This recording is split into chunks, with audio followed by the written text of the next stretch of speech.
tuloy po na nandito po ang ating local WTV. At ano po wala, ang ating po na Mayor B.R.B. Cosoto.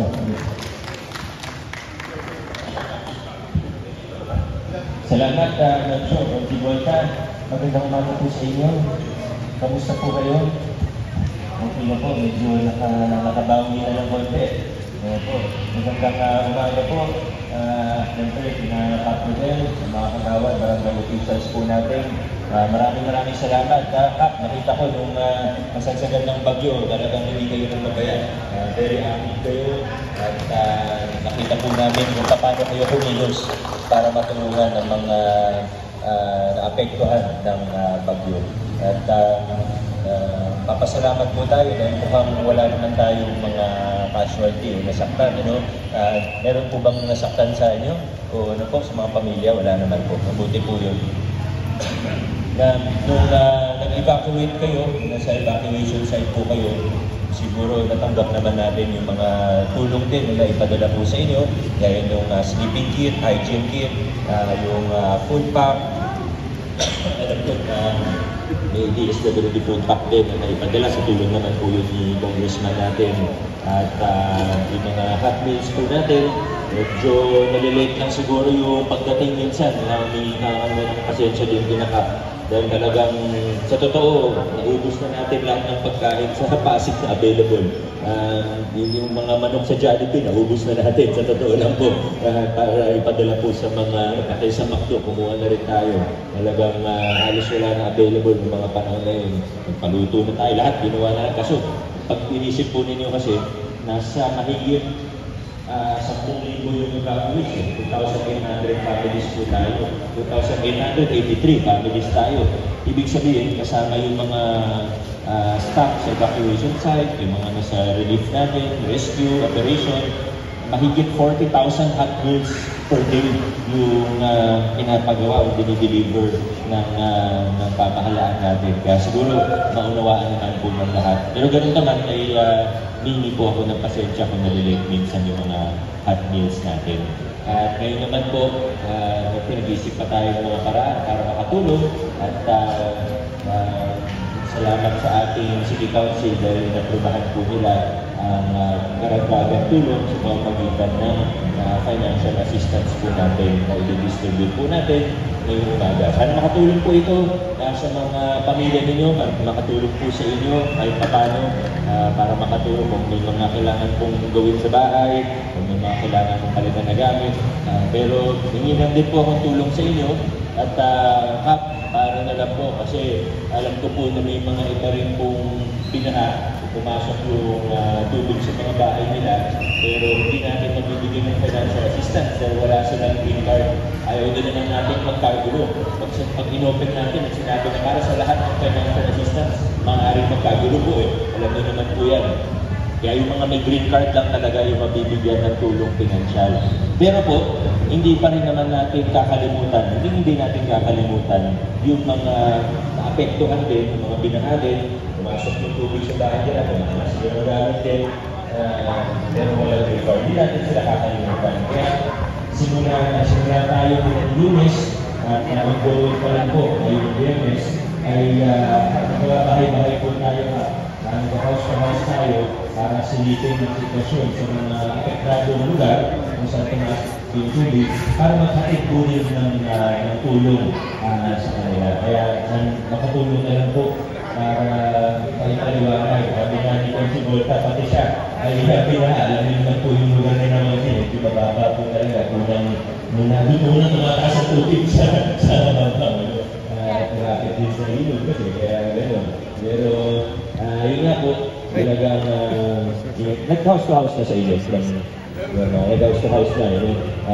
Magbibigay tayo ng mga food packs at kung talagang may mga individual o may mga pamilya na medyo mahirap talaga yung pinagdadaanan. Sabihin nyo lang po sa amin, sa tulong ng ating kapitan, sabihin nyo lang po sa amin para matulungan din po natin sila na bukod pa po dito sa ginagawa po nating financial assistance. So, okay lang po, may po tulong sa inyo. Kasi sigurado, may mga kapitbahay kayo, may magtatanong po sa inyo kasi alam nilang nakatanggap po kayo, baka mabalitaan po nila. So, yun po, pati sa barangay, hingi po tayo ng tulong para dito. So, gusto lang naman natin ay matulungan ng lahat ng nangangailangan ng tulong sa mga ganitong klaseng panahon. Ano? Kaya, ayan po. So, God bless po sa inyo. Mag-iingat pa rin po tayo.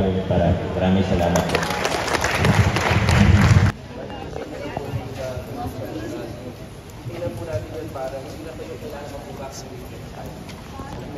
Pero importante ngayon po, ay balik na kayo, naman lahat, mabuhay po.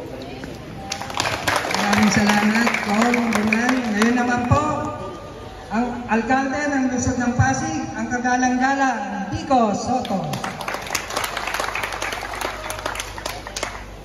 Salamat. Ipapakilala ko lang po sa inyo si Councilor Pao Santiago.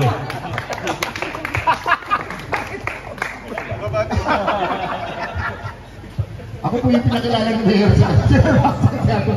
Good morning po at again, ito po yung mga tulong po natin na binibigay at sana po pagkatapos po nito ay kailangan dito na rin ang mga kailangan pagtulong sa mga pagtapusin. Yun lang po, magandang umaga po sa inyo. Maraming salamat. Balik tayong goal. Ngayon naman po ang ating konsehal. Okay, sige po. Dahil pinakilala ko sa Mayor, mapakilala ko naman po yung kasama ko dito. Kasama ko po sa District 1. Ang isa ko lagi po madalas po dito sa inyo sa San Joaquin. Pakilala ko naman si Councilor Simon Antoco. Maraming salamat po sa tayo lang naman, happy lang naman tayo na nalipas na natin itong bagyo at natutuwa naman kami na safe tayo lahat. So yun lang po, God bless po sa inyong lahat. Papakilala ko naman po ngayon si Councilor Bonda de Los Santos. Nagpasama-sala tayo. Magandang umaga po sa inyo lahat.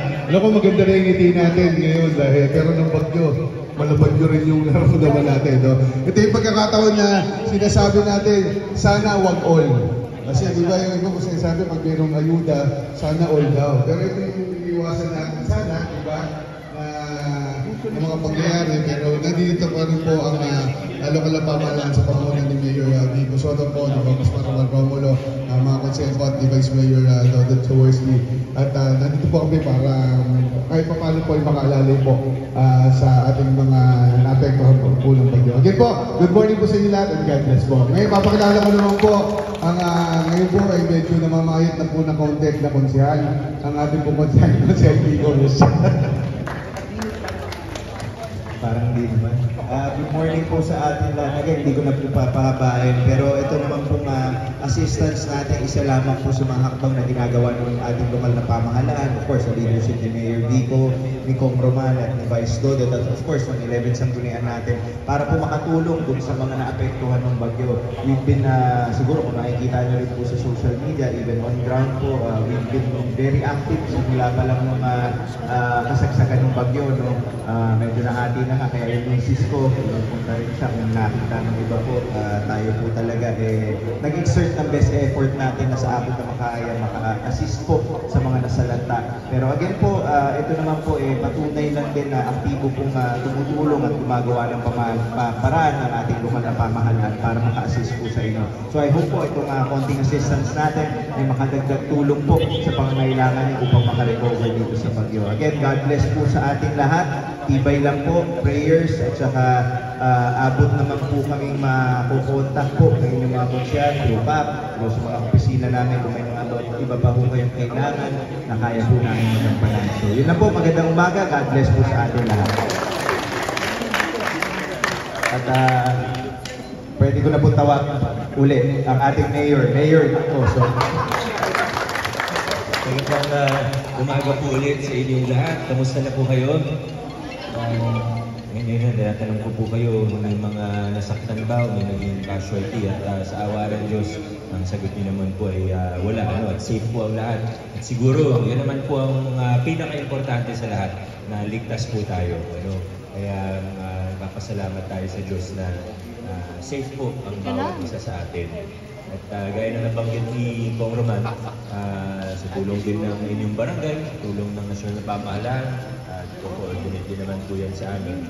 Marami pa tayong improvements na gagawin sa hinaharap para sa flood control natin sa ating lungsod. Siguro may kita naman natin na itong nakalipas na mga taon, pag ikukumpara natin sa mga ulan o pagbaha na similar yung level ng mga previous years.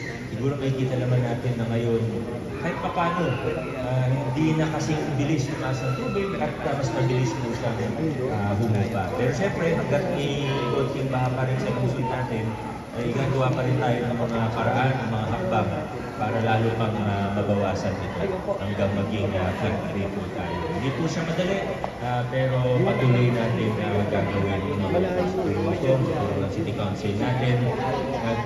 Pero ngayon po, siyempre, nag-evacuate po tayo, kaya nga po tayo nandito. At siguro natanggap naman po natin yung ibang mga tulong din galing sa inyong lokal na pamahalaan, yung sleeping kit po natin, yung hygiene kit, yung food pack, pati yung mga hot meals po. Hingi lang akong konting pasensya din. Dahil sa totoo, yung mga hot meals, minsan medyo late na po nakakarating.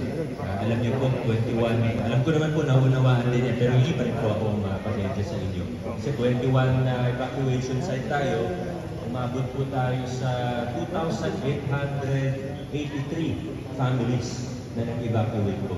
Ibig sabihin, more than 10,000 or 12,000 individuals po yan.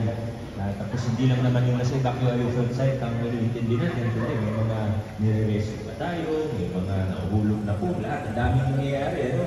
Meron pang tulay na pinasara natin sa Lake Manalo, sa bandang Manggahan na po. Dahil natamaan ng mga barge na galing site ng QC sa Manggahan. So, meron po talaga mga pangyayari dito. Pero ginawa naman natin ang lahat. At patunayan,